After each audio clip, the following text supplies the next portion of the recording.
Let's go back to these books, because that was the main thing that caught my eye. Like, oh my goodness, I need to know this lady. Okay. Can you tell everybody, first off, what even inspired you to become an author?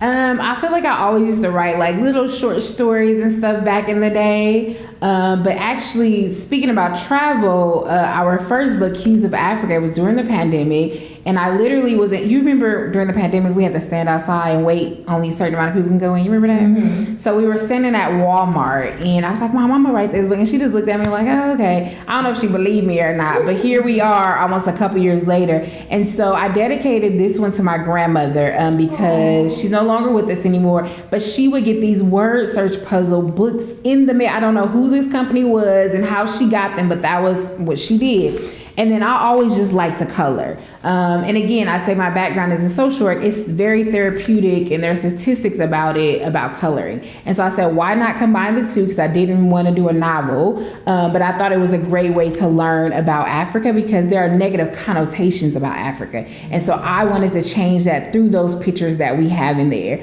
And it's exciting to take it to different places. Just came back from Tanzania, and the Maasai warrior is in there. And so I was able to show that I had never seen a Maasai warrior until, again, a couple weeks ago, but to be able to show him the book and say, hey, is the information I put in here correct? Does this look like you? Is, what the things you eat, is it in there? And so he gave me a fist bump. So I knew what I did was right.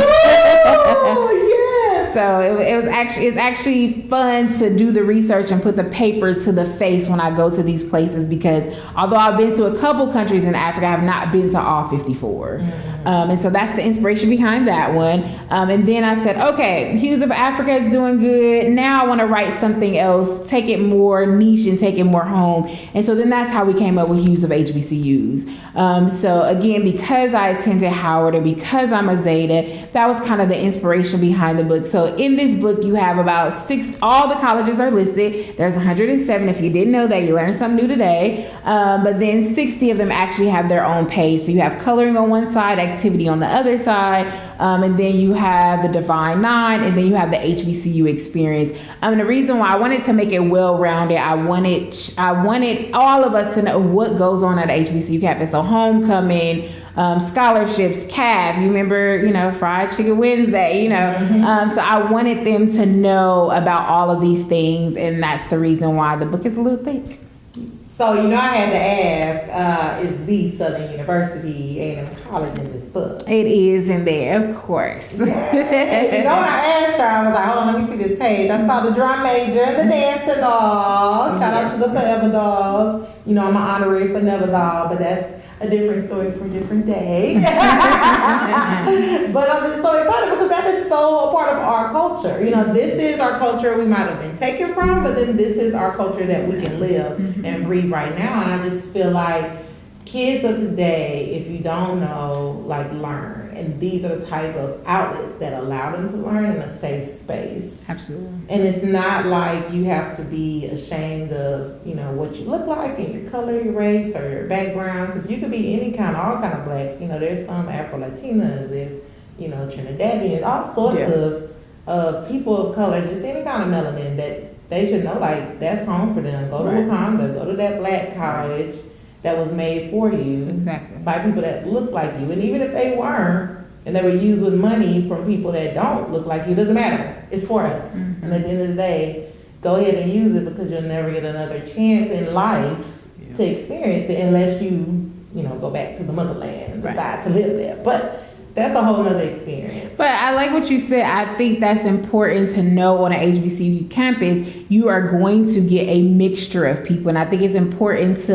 for us to know that black people, how do you say, what's the word, monolith? I don't know if I'm saying it right, but we are all very much different. But the great thing about that is how we can exchange stories and information, and how I can learn from you, you can learn from me. And so I think that is one of the great things about the HBCU. And I just think it is, like you said, black excellence. If I know that I got a black dentist over here, or a physician over here, or a social work over here, an author over here, to me, that is absolutely awesome to see somebody that looks like me. That's one of the best feelings while you're at school, and then when you go out into the world. Yeah, love it, love it, love it. So last thing, I do want to ask you just a few questions so we can kind of get to know Tiffany a little bit better. Okay. So, first thing, what's your sign? I am a Scorpio. Ooh. I guess I was a preemie, so I was supposed to be born in December, but we came a month early. So. Are you like real life Scorpio? Like don't play those games or? So funny, I'm not really into signs, but sometimes when I read about them, I'm like, okay, this is probably me. I am the nicest person in the world until you make me mad. So I feel like everybody gets an A in my book until you get an F, and then I don't want to deal with you. But God is working on me. God is working on me.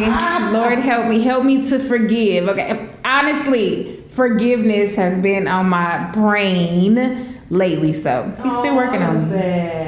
And yeah, you're Scorpio. That's it, Scorpio vibes. I love it though. So who's your hero? Who is my hero? I would go to my grandmother. Different grandmother from who I dedicate this book to is my paternal grandmother. She is, I think, everything to everybody. Sometimes I'm like, Granny, can you slow down? But she is the pastor of our church. So not only is she my grandmother, physically, she's also like my spiritual leader as well. And so I just have to give her, a bunch of credit where credit is due. Anytime I'm going through something, sometimes I'm like, oh, Granny, I just want to talk. But Granny, like, we got to pray about it. And at the end of the day, that's what we need. I'm like, okay, well, let's pray about it. Because, I need that. And so I think the things that sometimes we're like, is the things that we need. So I would have to give credit to her. Shout out to Miss Addie Mae Hurd. Yes, Miss Addie Mae Hurd. I love that. I got an Aunt Addie Mae also. Well, because Louisiana, so that Mae is somewhere in there. Yeah, it is. I love it. Okay, so what is your favorite movie? Favorite movie? I'm gonna go with Sister Act 2. Ooh, okay. That's giving Lauryn Hill. Yes, right? Yes. Right, exactly. Yes. I love it. That is a movie that I can watch over and over again. I just like, again, dealing with, kids in the inner city. I'm from Watts, California, if anybody's familiar. And so I just feel like, I love how she nurtured them. Sometimes, these kids are going through a lot of stuff. And sometimes I'm even like, ooh, me and teenagers and attitudes, I don't like it. But honestly, the social worker in me, like, you peeling back the layer. What happened at home today? Did something happen before you left or something? So all of that makes a difference. And so I think it's important that we understand not only teenagers, but adults as well. We are going through stuff. And so how do I say, how can I help you? Or do you just need to talk? I feel like you mentioned being an empath. Sometimes I don't call myself an empath, but I know there are people that will just come up to me and start telling me their life story. And I'm like, why? I did not ask for your life story. But there's something, sometimes about me where people just feel like that they can talk, and I would love to give them the space. You never know, a smile, a handshake, anything what people need to survive for the next day, honestly. Yeah, you're so right. Oh, that's a great movie. That is definitely in my top 10. What about your favorite song? Ooh, do I have a favorite song? I'm not into songs like that, but I'm gonna tell you what's on my brain right about now. What's that? Where them boots at? Where them bands? Hey. You got a fan?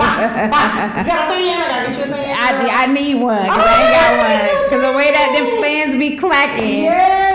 That has been the song that's in my brain right now, because it is everywhere. So shout out to whoever made that song. It is. I think it's just a catchy song. I can't really dance, so I love line dances. So I turned on the YouTube yesterday, actually trying to do the little tutorial. Oh, girl, we gonna get it. Please, I got it. I'm gonna get you a fan. So much fun.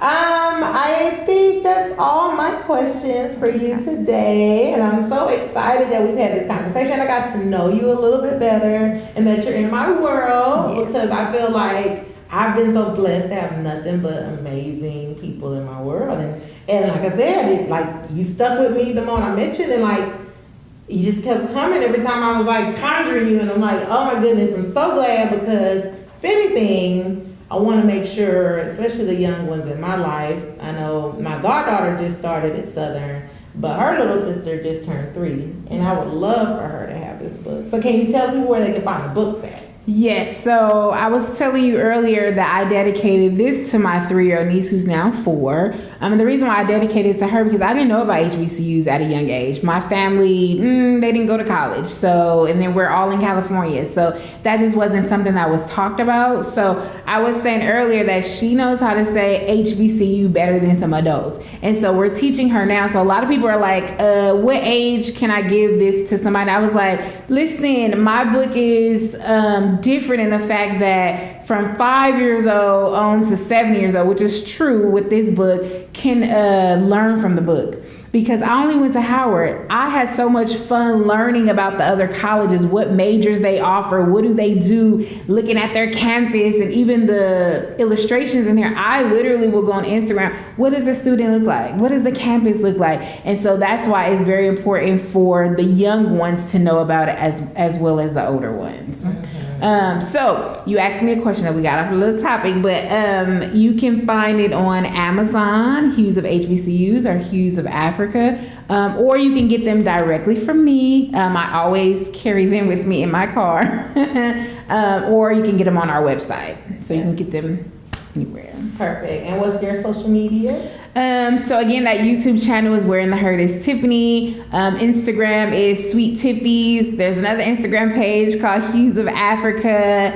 And our podcast is International Interludes, Love and Adventure Abroad. Ooh. And our website, www.huesofafrica.com. Yay! Thank you so much, Tiffany, for being here today. Thank you for having me. This was fun. Yeah. Thank you guys for watching another episode of The World of Kia. Bye.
Welcome to the world of Kia, where you get to see everybody in my world.